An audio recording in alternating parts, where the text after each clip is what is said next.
Hello people, welcome to our channel শৌকুস lifestyle. অনেকদিন পর আওয়াজ দিচ্ছি একটা শর্টস ভিডিওতে।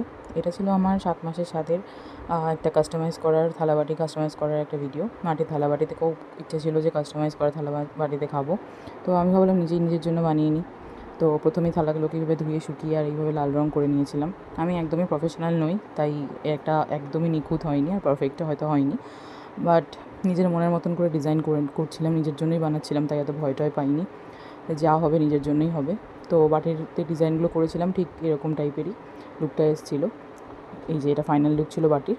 আর গ্লাসেও কিছুটা ডিজাইন করে নিয়েছিলাম, তারপর এগুলোকে আবার রোদে শুকিয়ে নিয়েছিলাম। আর তারপর ফাইনাল লুক যেটা হবে থালাটার মধ্যে ভাবছিলাম কী ডিজাইন করি। তো খুব সিম্পলি একটা ডিজাইন করেছিলাম, সবটাই নিজের মন থেকে বার করে করেছিলাম। তো এই যে ডিজাইনটা ছিল এরকম। আর তারপর এগুলোকে আবার রোদে শুকিয়ে নিয়েছিলাম। তো খুব সুন্দর লাগছিলো দেখতে। ভাবছিলাম কেমন লাগবে না লাগবে, কিন্তু খুবই সুন্দর লাগছিলো। এটা ছিল লাস্ট ফাইনাল একদম লুক থালা বাটি গ্লাসটার। তো তোমাদের ভিডিওটা ভালো লাগলে অবশ্যই লাইক করে দিও আর চ্যানেলটাকে সাবস্ক্রাইব করে দিও। টাটা।